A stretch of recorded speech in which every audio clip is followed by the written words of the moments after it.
잘 보이죠? 네. 4주차 456장 랜덤으로 사다리 게임으로 추첨할게요. 딱.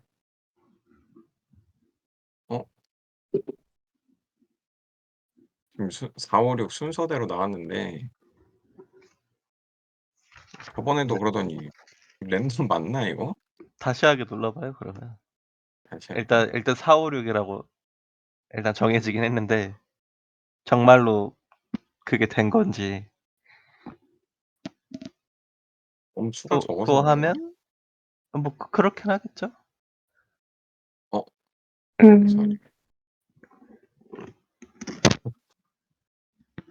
어떻게 할까요? 456으로 해야죠. 아까 처음 처음에 나왔던. 나온 대로. 네. 오케이.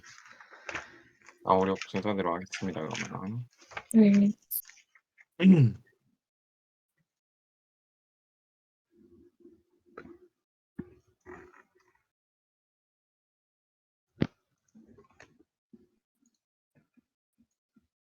그럼 먼저 저부터 할게요. 4장. 네. 4장 잠깐만요.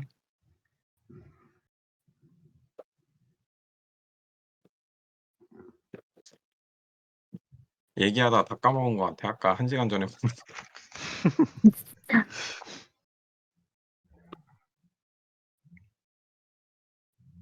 네, 해주세요. 질문하겠습니다. 네. 네, 스위치에 대해서 설명해 주세요. 네, 스위치는 2계층에서 동작하는 네트워크 장비고요. 스위치는 네트워크의 그 통신을 중재하는 역할을 하는 그런 네트워크 장비라고 할 수 있습니다. 그래서 스위치의 가장 주된 핵심 역할은 그 해당 스위치로 들어오는 패킷을 확인해서 그 패킷에서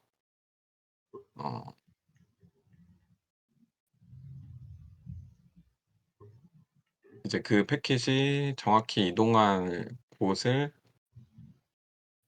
확인을 해서 거기서 이제 맥 주소를 확인을 하게 되는데요.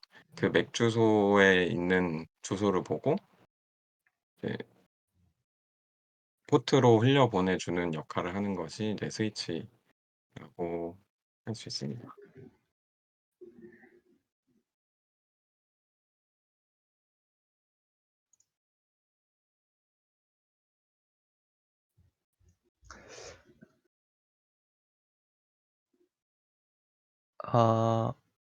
그러면 스위치가 동작을 하게 되는데 스위치의 동작 방식 3가지가 있어요. 이 3가지를 설명해 주세요.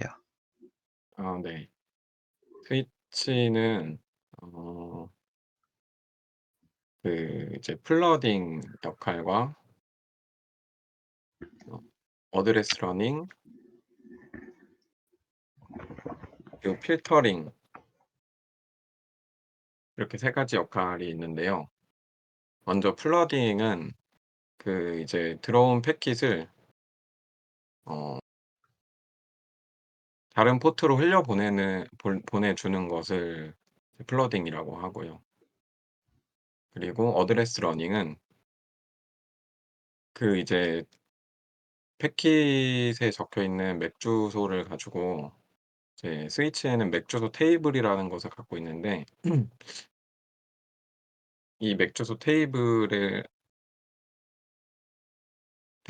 이제 패킷에 기록된 맥 주소를 가지고 기록하고 관리하고 하는 그런 동작을 이제 어드레스 러닝이라고 합니다. 그리고 마지막으로 필터링은 이 패킷이 들어온 거를 이제 다른 포트로 플러딩을 할 때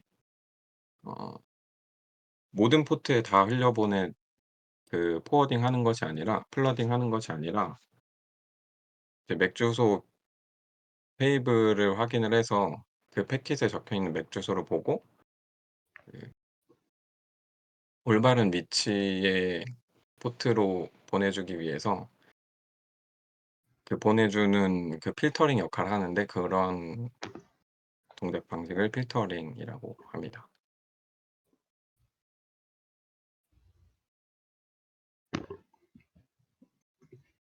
VLAN이 뭔지 설명해 주세요. 아 네.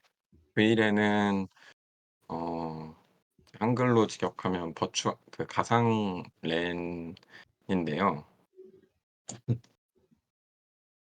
이제 랜은 원래 이제 물리적인 스위치인데 VLAN은 가상의 랜을 사용을 해서 물리적인 스위치는 하나지만 이제 가상의 랜을 논리적으로 구성을 해서 하는 네트워크 기술이 VLAN이라고 할 수 있습니다. 그래서 이렇게 VLAN으로 랜을 여러 개로 나누게 되면은 어 뭐 여러 가지 성능의 이점이나 보안 같은 이점을 얻을 수 있게 하는 것이 이제 VLAN이라고 할 수 있습니다.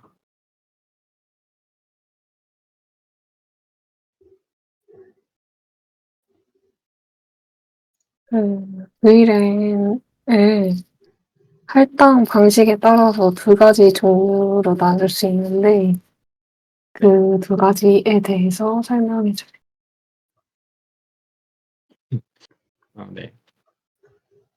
VLAN은 포트 기반의 VLAN이랑 맥 주소 기반의 VLAN 이렇게 두 가지 방식이 있는데요. 먼저 포트 기반의 VLAN은 이제 음 랜을 그 말 그대로 포트를 기반으로 해서 버추얼 랜을 여러 개로 나눈 거를 포트 기반 VLAN이라고 하고 이제 우리가 일반적으로 VLAN 그 뭐 회사나 이런 데서 실제로 사용하는 그런 VLAN 기술이 대부분 포트 기반의 VLAN이라고 할 수 있고요. 그리고 이제 맥 주소 기반의 VLAN은 많이 쓰이진 않지만 이제 그 그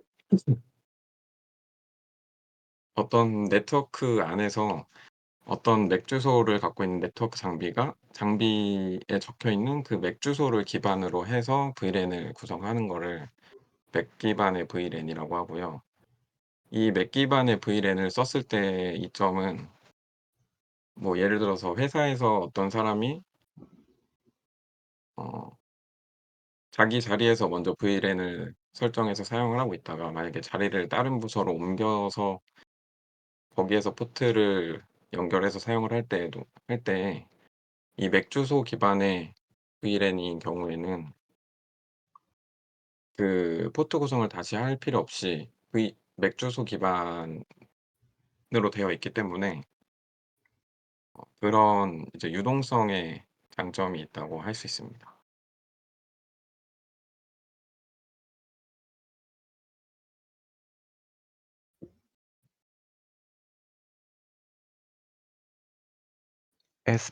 STP에 대해서 설명해 주세요. 네. STP는 스패닝 트리 프로토콜인데요. 어 이제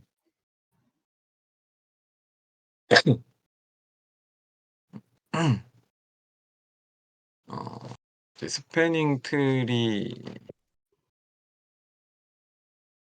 어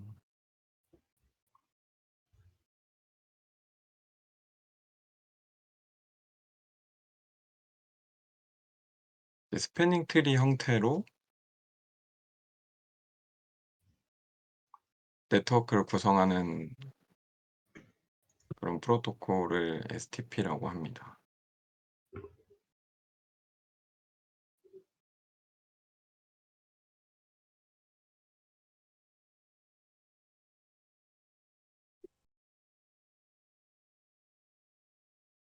여기까지입니다. 네, 알겠습니다.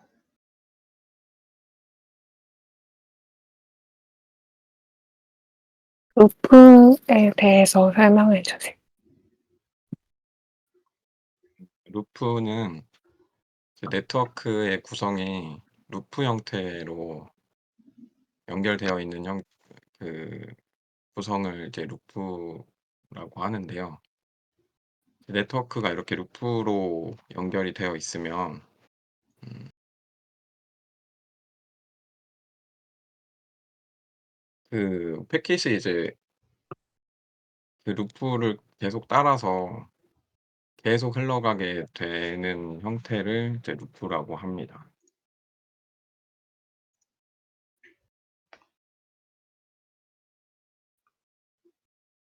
대부분 루프가 발생하는 원인은 어떤 걸까요? 루프 발생 원인이요. 어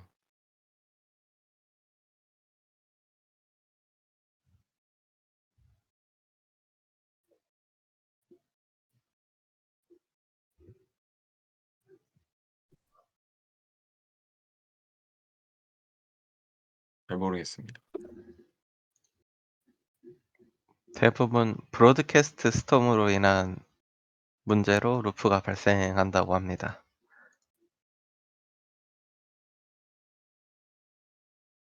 네, 브로드캐스트 감사합니다. 스톰에 대해서 설명해 줄 수 있나요? 브로드캐스트 스톰이요? 어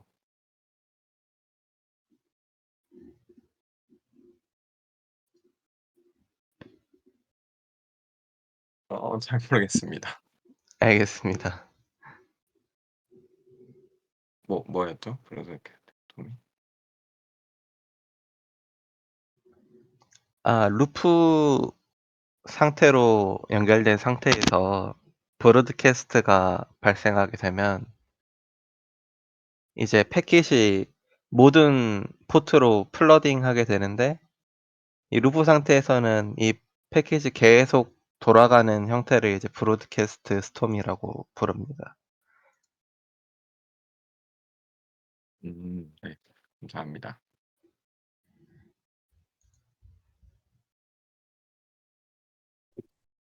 STP의 동작 방식에 대해서 설명해 주세요.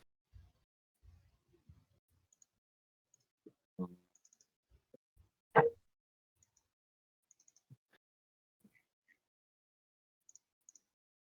어 STP 동작 방식은 자세히는 잘 기억이 안 나는데 이 STP가 그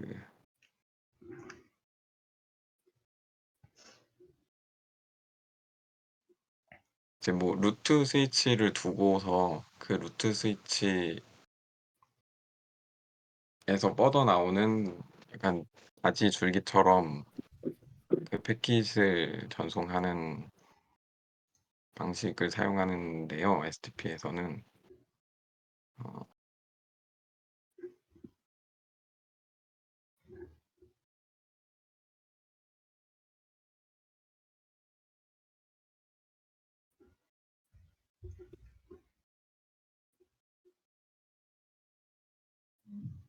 잘 모르겠습니다.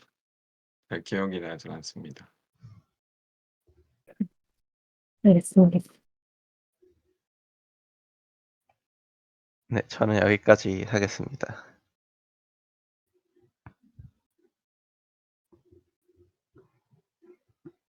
그 STP의 발전된 형태가 두 가지 있는데 네네. 그거에 대해서 설명해 주세요. 네. 발전된 STP에는 RSTP랑 MST 이렇게 두 가지가 있는데요. 먼저 RSP는 래피드 앞에 R이 이제 래피드의 STP라는 뜻에서 나온 건데요. 어 기존의 이제 STP 같은 경우에는 여러 가지 상태를 가지고 동작을 하게 되는데, 그런 상태를 기다리고 하는 과정에서 상당히 시간이 좀 한 50초 정도, 뭔가 팩 뭔가 스위치에서 변동이 일어나면 최대한 50초 정도까지도 기다리는 시간이 이제 길어지게 돼서, 그런 단점을 보완하기 위해서 나온 게 이제 RSTP라는 건데요. 음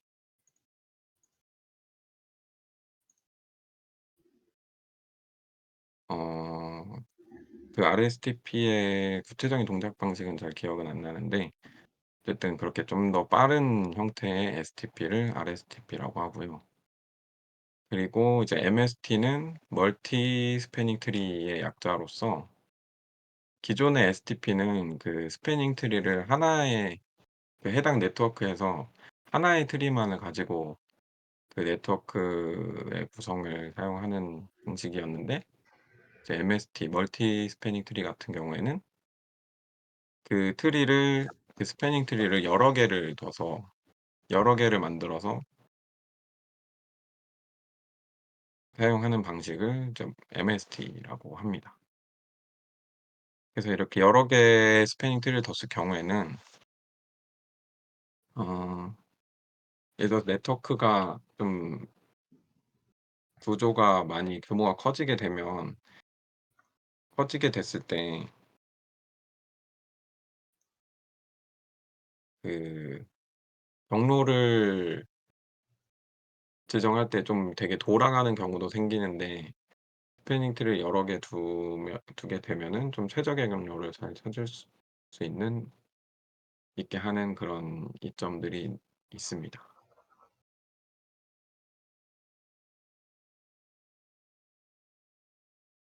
네, 감사합니다. 감사합니다.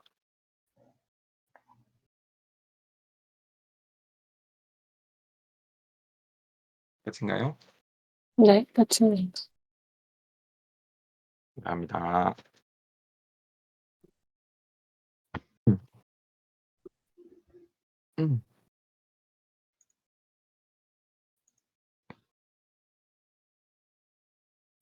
다음은 오장 저입니다. 예은님 오장 하겠습니다. 바로 할까요? 네.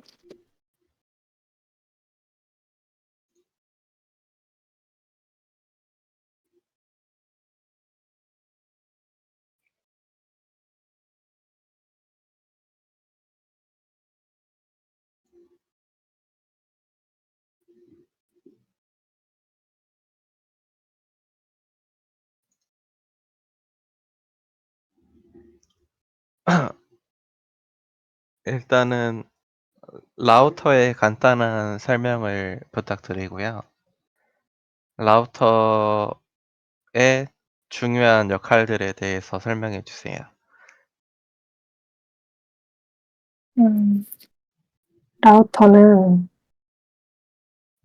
패킷의 위치를 알아내고 그 위치에 대한 경로를 지정을 하는데요. 그리고 이 경로를 따라서 데이터 패킷을 전달합니다. 그리고 라우터의 역할은 크게 세 가지가 있는데, 음, 아까 말한 것처럼 경로를 지정하고, 그리고 브로드캐스트 컨트롤을 하고, 프로토콜을 변환합니다.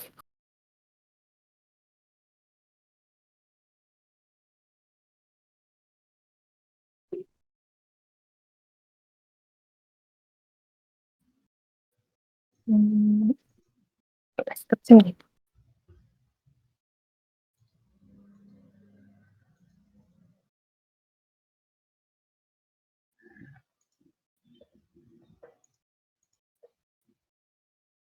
라우터의 역할에서 이제 세 가지를 말씀해 주셨는데, 네.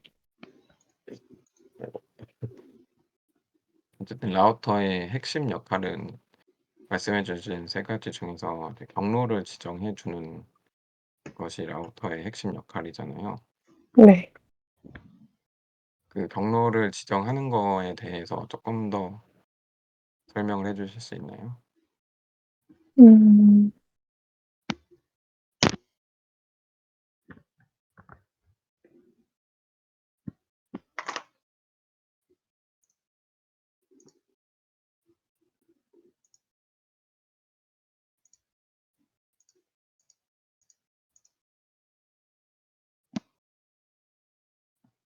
자세히는 기억이 안 나는데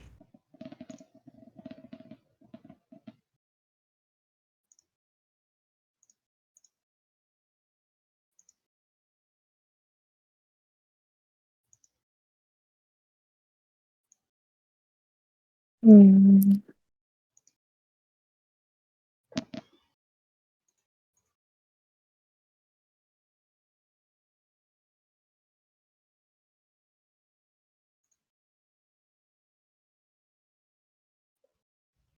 제가 설명드릴 수 있는 거는 그냥 패킷을 통해서 그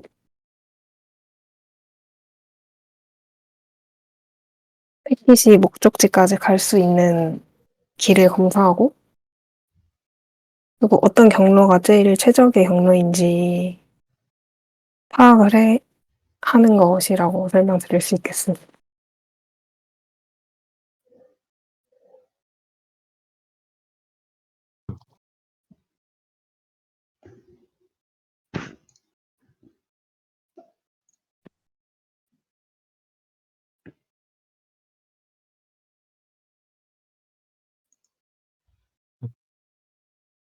근데 뭐 구체적인 엄청 자세한 설명보다는 설명까지는 아니었어도 그 라우터는 이제 앞에 이제 이계층에 있는 스위치는 맥 주소를 확인해서 아. 포워딩을 하는 역할을 했었고, 네네. 라우터는 IP 주소를 확인을 하잖아요. 네. 그리고 또 IP 주소에서도 그 앞에 스위치는 출발지의 맥 주소를 확인을 했었는데, 라우터는 도착지의 IP 주소를 확인을 하고, 그 IP 주소를 라우팅 테이블을 통해서 관리를 하는, 뭐 그 정도 설명이면 충분할 것 같습니다. 네. 감사합니다.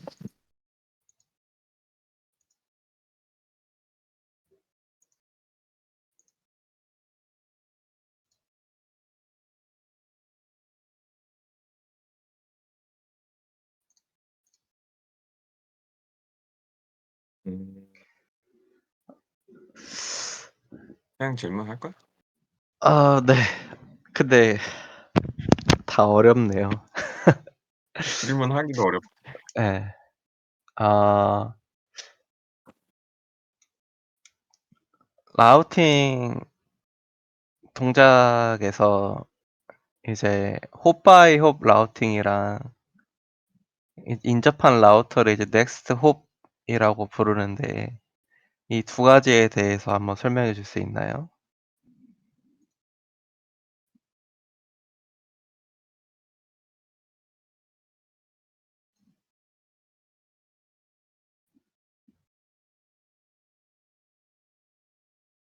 음.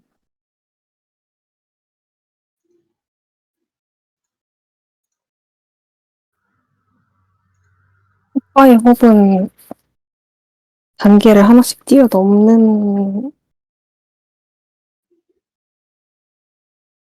넘었던 것 같고, 넥스트 홉은 바로 다음 단계의 라우터로 전달을 했던 것 같습니다.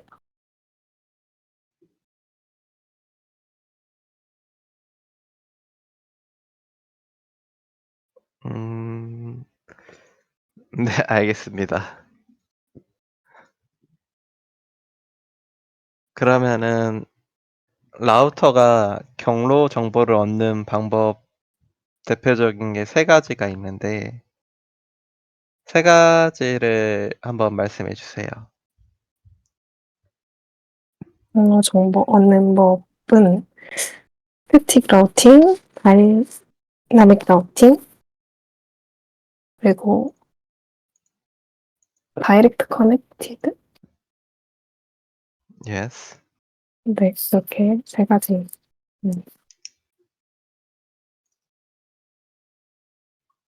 음, 그러면은 다이렉트 커넥티드에 대해서 한번 설명해 주세요. 다이렉트 커넥티드는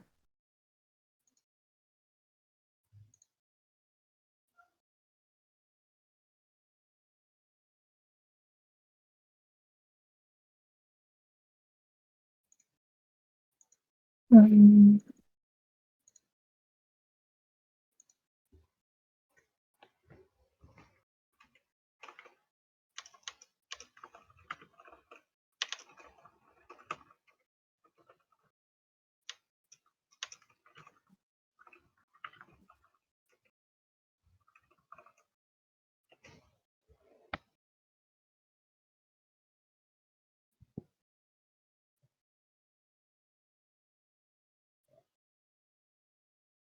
다이렉트 커넥티드에 대해서 잘 기억이 안 나고 그러면 아까 세 가지 중에 기억이 나는 방법이 있으실까요? 아, 네, 스태틱 라우팅이랑 다이나믹 라우팅에 대해서 설명해 보겠습니다.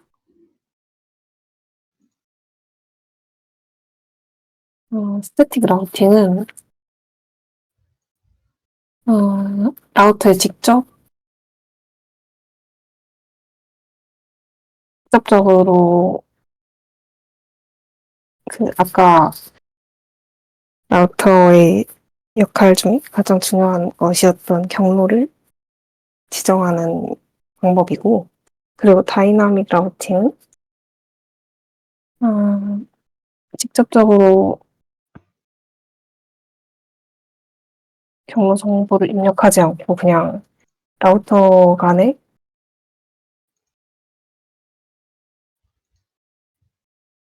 음, 라우터 간의 연결만으로 어, 정보를 교환할 수 있는 방법.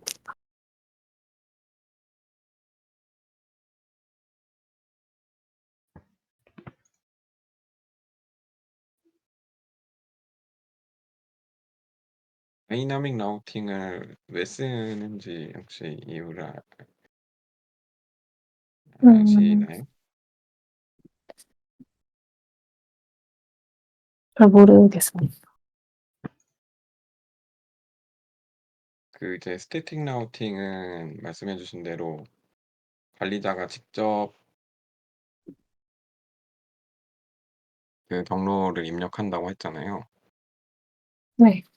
근데 이제 이렇게 직접 입력을 하는 계속 이제 직접 모든 거를 다 입력을 할 수가 없으니까 네트워크 나중에 이제 규모가 커졌을 때 그럴 때에도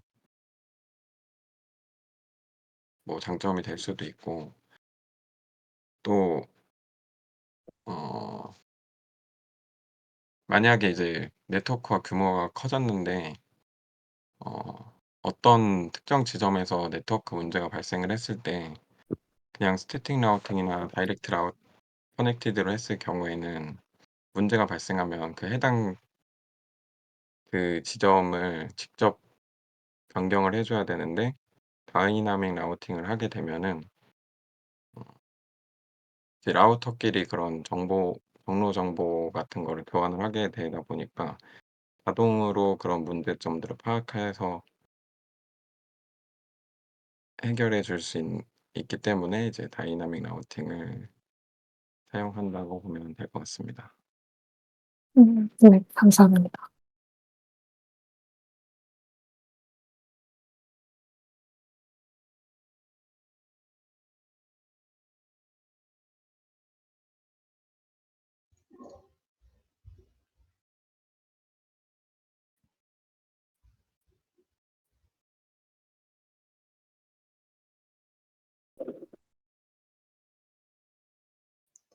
세 가지 경로 정보 수집 방법 중에 우선순위가 가장 높은 것은 어떤 건가요?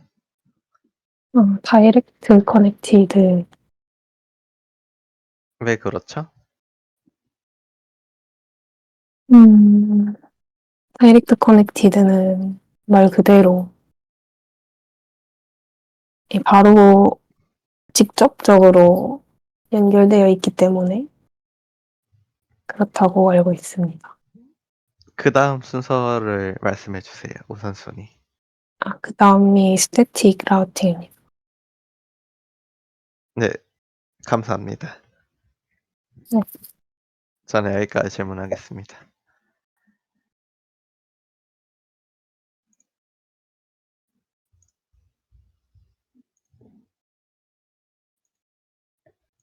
저도 여기까지입니다. 고생하셨습니다. 수고하셨습니다. 감사합니다.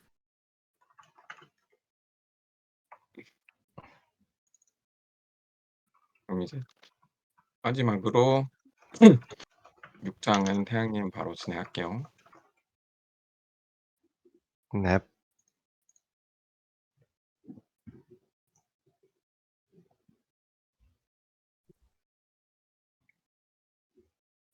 로드 밸런서에 대해서 로드 밸런서가 어떤 것인지 설명해 주시겠어요? 네, 로드 밸런서는 서버의 부하를 분산시켜 주는 장비입니다. 요새 대표적으로는 웹서버 부하 분산을 위해서 많이 쓰고 있습니다.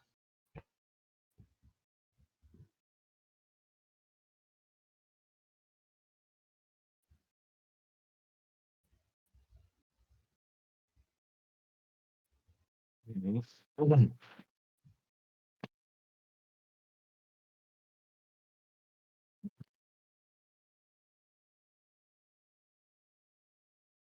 그 로드 밸런서가 동작하는 계층에 따라서 두 가지로 나눌 수 있는데 네, 4계층이랑 7계층으로 나눌 수 있는데 그 두 가지에 대해서 설명해 주세요.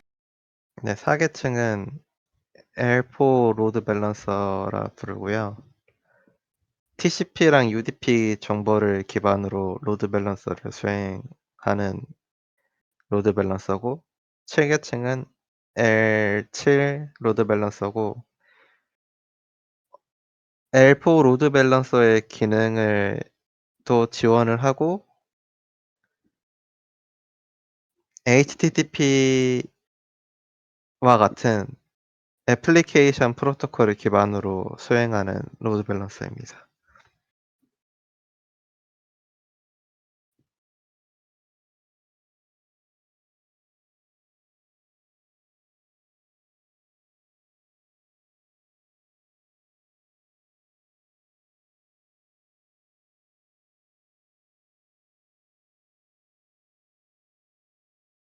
음.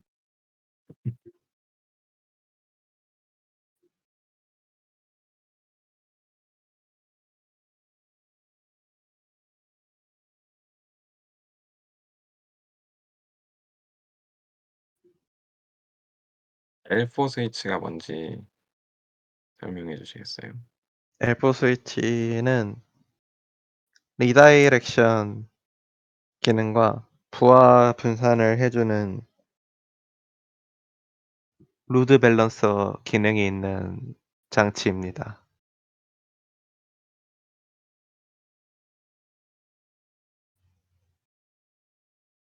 네, 여기까지 알고 있습니다. 맞습니다.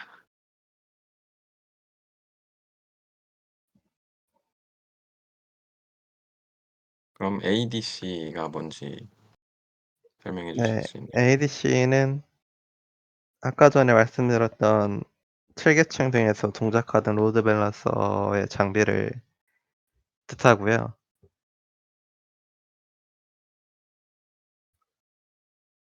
어, L4 스위치의 기능도 포함하면서 특히나 캐싱이나 인코딩 변환 등이 가능한 로드 밸런서를 할 수 있습니다.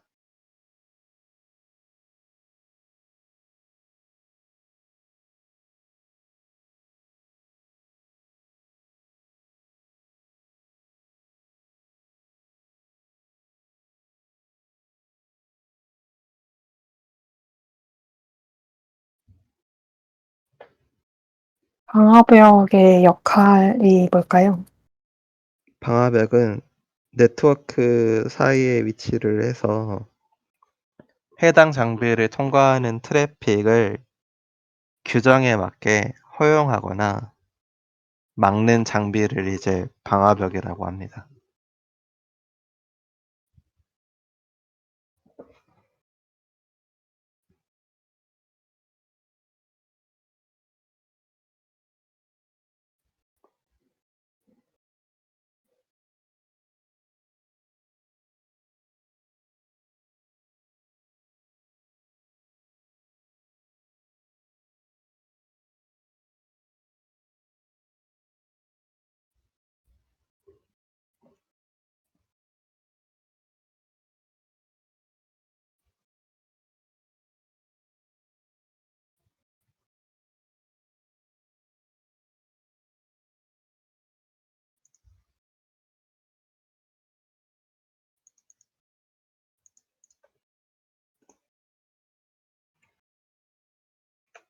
개발자 입장에서 그 애플리케이션에서 패킷을 주기적으로 발생시키면 어떤 점이 좋을까요?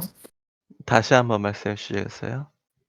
개발자 입장에서 네. 애플리케이션에서 패킷을 주기적으로 발생시킨다면 세션의 관점에서 어떤 점이 좋을까요?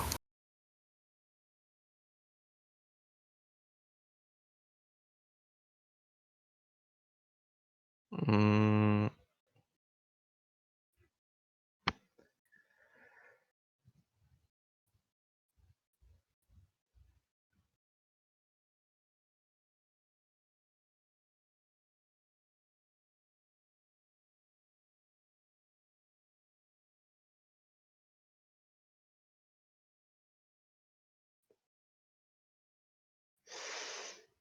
잘 모르겠습니다.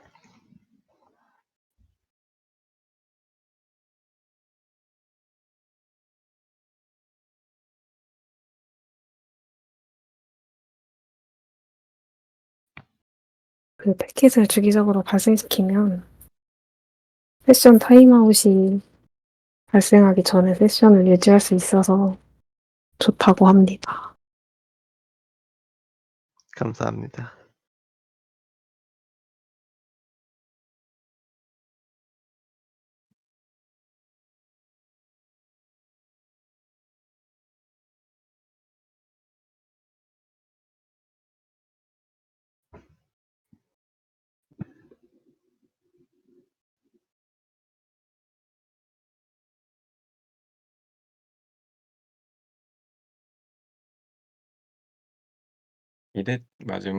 저는 마지막인데, 마지막으로 비대칭 경로 문제가 어떤 문제인지 설명해 주실 수 있나요? 네. 비대칭은 이제 대칭이 경로가 비대칭이라는 뜻인데요. 이때 경로는 인바운드 패킷이랑 아웃바운드 패킷이 다른 장비를 통과하는 것을 이제 비대칭 경로라고 부릅니다.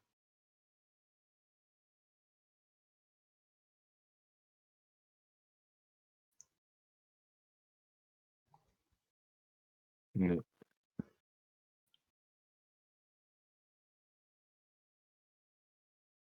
그럼 혹시 이럴 때 해결 방법도 아시나요? 비대칭일 때 해결하는 방법은 세션을 동기화해 주는 방법을 사용해야 하는데요.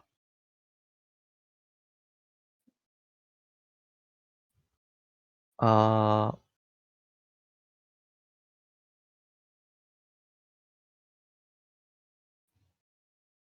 만약에 이제 인바운드 패킷이 통과되지 않았는데 아웃바운드 패킷으로 이제 들어왔다면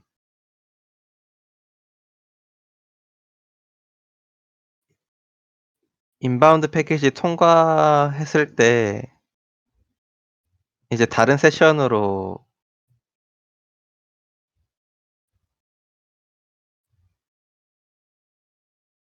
그 패킷을 보내서 이제 같은 장비에 패킷이 있게끔 이제 유지를 하는 경로를 보정을 해 가지고 이 비대칭 경로를 대칭 경로로 만듦으로써 해결할 수 있습니다. 네. 감사합니다.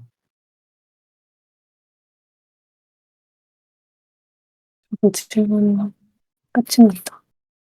감사합니다. 근데 방금 얘기해 준 거가 마지막 답변이 세션 동기화랑 보정 경로가 두 가지로 있는 것 같은데 음. 그게 좀 약간 섞어서 얘기한 것 같은 느낌?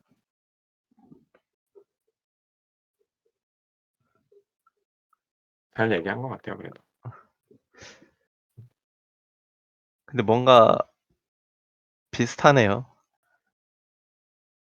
세션 음. 동기화는 아마 인바운드, 아웃바운드 경로를 말 그대로 동기화를 시켜서 같은 장비를 지난 것처럼 해 주는 것 같고 보정 경로는 경로를 보정해 주는 이것도 말 뜻 그대로 하는 것 음. 같습니다.